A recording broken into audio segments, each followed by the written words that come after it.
Hello दोस्त, आपका अपने YouTube channel special education by PSK में स्वागत है। तो चलिए हिंदी विषय में छंद पर कुछ हम लोग अभ्यास करते हैं। सबसे पहले छंद किसे कहते हैं, इसके कितने अंग होते हैं, उसके बारे में हम लोग चर्चा करेंगे और उसके बाद अभ्यास के प्रश्नों का करेंगे जो बहुत सारे परीक्षा में आप लोगों से पूछे जाते हैं। तो चलिए देर नहीं करते हुए सबसे पहले जानते हैं कि छंद क्या होता है। रचनाओं की वह प्रवृत्ति जिसमें वर्ण, मात्रा, यति, गति, तुक आदि पर बोल दिया जाता है या बल दिया जाता है, वे छंद कहलाते हैं। आचार्य पिंगल को छंद शास्त्र का आदि आचार्य माना जाता है।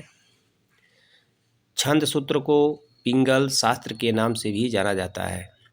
यह आपको याद रखना होगा कि छंद सूत्र को पिंगल शास्त्र के नाम से भी जाना जाता है। चलिए देखते हैं कि छंद के कितने अंग होते हैं। तो कुल मिलाकर छंद के 7 अंग होते हैं। पहला हम लोग देखते हैं, पहला है वर्ण। वर्ण क्या है? वर्ण ही अक्षर कहलाते हैं जिसके 2 भेद हैं। पहला होता है ह्रस्व। ह्रस्व किसे कहते हैं? जिन वर्णों के उच्चारण में थोड़ा समय लगे वह ह्रस्व वर्ण कहलाते हैं, जैसे अ, ई, उ, री। इनकी एक मात्रा मानी जाती है। इन्हें लघु की संज्ञा भी दी गई है, जिनका चिन्ह होता है लघु का, इस तरह से होता है, एक लाइन खींची रहती है।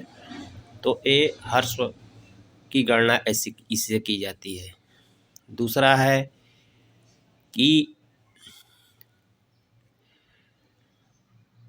मात्रा, नहीं, दूसरा है दीर्घ। दीर्घ वर्ण, जिन वर्णों के उच्चारण में ह्रस्व वर्ण से 2 गुना समय लगे उन्हें दीर्घ वर्ण कहा जाता है, जैसे आ, ई, उ, ए, ऐ, ओ, औ। इसकी 2 मात्राएं मानी जाती हैं, जिन्हें गुरु की संज्ञा भी दी गई है, जिसका चिन्ह होता है इस प्रकार से, यस टाइप का होता है। चलिए अब हम लोग देखते हैं मात्रा। दूसरा है मात्रा। मात्रा किसे कहते हैं कि किसी स्वर के उच्चारण में जितना समय लगता है वह मात्रा कहलाती है।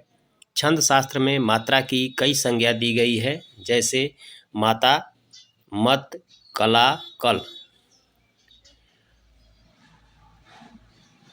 इसके बाद आता है आपका यति। तीसरा है यति, मिस्टेक हो गया है, तीसरा नंबर है यति।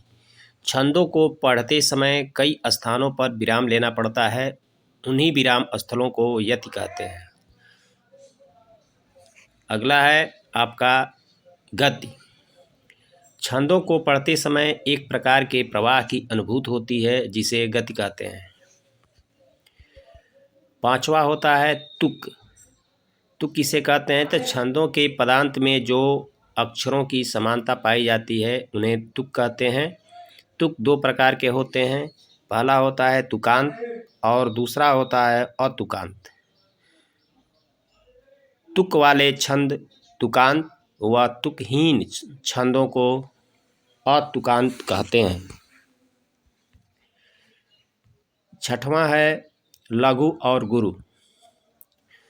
छंद शास्त्र में ह्रस्व को लघु और दीर्घ को गुरु कहते हैं। गुरु का चिन्ह यस टाइप का है और लघु का चिन्ह आई टाइप का होता है। और सातवां है गण। गण 3 वर्ण के लघु गुरु क्रम के अनुसार योग को गण कहते हैं। गणों की संख्या 8 होती है। ये हैं यगण, मगण, तगण, रगण, जगण, भगण, नगण और सगण।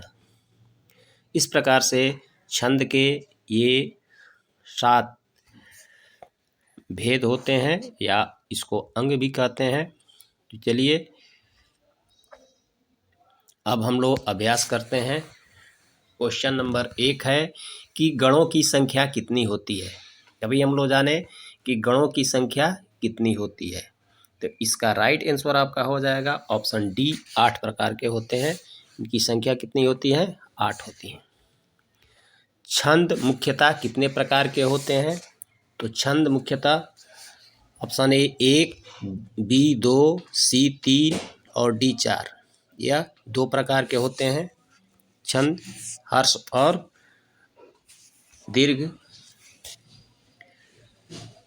जिन छंदों में प्रत्येक चरण में मात्राएं या वर्ण समान हो उन्हें कहा जाता है। उन्हें क्या कहा जाएगा? ऑप्शन ए असम छंद, बी सम छंद, डी अर्ध सम छंद और डी ए सभी। इसका राइट आंसर हो जाएगा ऑप्शन बी सम छंद। चौथा है यति का सामान्य अर्थ है। ऑप्शन ए लय, बी अंतिम वर्णों की आवृत्ति, सी विराम और डी इनमें से कोई नहीं।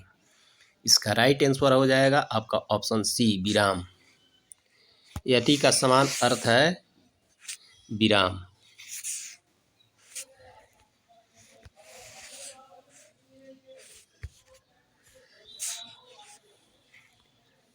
विराम होता है। पांचवा है छंद शास्त्र के प्रणेता माने जाते हैं। ऑप्शन ए डिंगल, बी पिंगल, सी पतंजलि और डी मनु। तो छंद शास्त्र का अभी हम लोग पढ़े तो इसके होते हैं पिंगल। अच्छा, कितने अक्षरों के समूह को गण कहा जाता है? ऑप्शन ए 2, बी 3, सी 4 और डी 5। तो इसके कितने होंगे? 3। सातवां है किस छंद का प्रथम व अंतिम अक्षर एक सा होता है? किस छंद का प्रथम व अंतिम अक्षर एक सा होता है? ऑप्शन ए चौपाई, बी सोरठा, सी कुंडलियाँ और डी मालिनी। इसका राइट आंसर होता है कुंडली का। कुंडलियों का जो होता है इसका होता है अंतिम एक जैसा ही होता है। दोहा में कितने चरण होते हैं? ऑप्शन ए 2, बी 4, सी 6 और डी 8। तो दोहा में कितने चरण होते हैं? तो 4 चरण होते हैं। Option B. चौपाई के प्रत्येक चरण में कितनी मात्राएं होती हैं? ऑप्शन ए 12, बी 14, सी 16 और डी 18। इसमें 16 मात्राएं होती हैं। प्रत्येक चरण में 16 मात्राएं होती हैं और 4 चरण इसमें भी होता है। चलिए 10वां, हर गीतिका छंद के प्रत्येक चरण में कितनी मात्राएं होती हैं? Option A 22, B 24, C 26, D 28। इसका राइट आंसर आपका हो जाएगा ऑप्शन डी 28। 11वां है दोहा के सम चरणों में कितनी मात्राएं होती हैं? ऑप्शन ए 11, बी 13, सी 16 और डी 18। तो इसका राइट आंसर हो जाएगा ऑप्शन ए 11। दोहा के सम चरणों में 11 मात्राएं होती हैं। 12वां क्वेश्चन देखते हैं। निम्नलिखित में से कौन सा मात्रिक छंद है? ऑप्शन ए दोहा, बी चौपाई, सी रोला और डी ए सभी। इसका राइट आंसर आपका हो जाएगा ऑप्शन डी ए सभी। ये सभी जो हैं मात्रिक छंद हैं, इसमें मात्राएं होती हैं। 13वां है निम्नलिखित में से कौन सा वार्णिक छंद है? ऑप्शन ए दोहा, सी रोला, बी चौपाई और डी सवैया। इसका राइट आंसर आपका हो जाएगा ऑप्शन डी सवैया। 14वां है निम्नलिखित में से कौन सा वार्णिक छंद है? ऑप्शन ए इंद्रव्रजा, बी सवैया, सी कवित और डी ए सभी। इसका राइट आंसर ए सभी हो जाएगा, यानी ऑप्शन डी सही है इसका। क्वेश्चन नंबर 15, कौन सा छंद 22 से 26 वर्णों और 4 चरणों वाला है? ऑप्शन ए दोहा, बी सोरठा, सी सवैया और डी कवित। इसका राइट आंसर आपका हो जाएगा आपका ऑप्शन सी सवैया में। सवैया में 22 से 26 वर्णों और 4 चरण वाला होता है। देखिए प्रश्न 16 से 25 प्रत्येक पद को पढ़कर सही छंद चुनिए।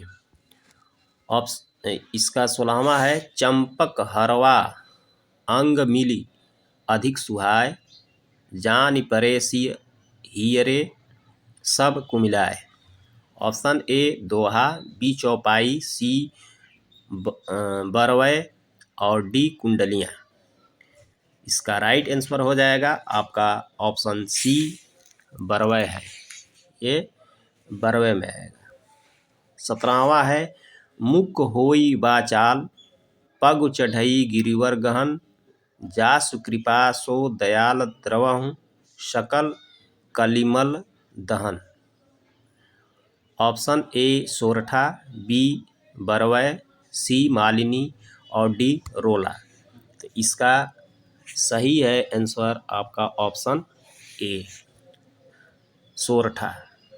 सोरठा किसका उल्टा होता है? तो सोरठा जो है दोहा का उल्टा होता है। चलिए 18वां है सिरगुण चरण सरोज रज निजमन मुकुर सुधार, बरनऊ रघुबर विमल जस जो दायक फलचारि। ऑप्शन ए दोहा, बी सोरठा, सी चौपाई और डी बरवय। तो ये क्या है? तो ये जो है दोहा है, यह दोहा है। 19वां है नील सरोरुह श्याम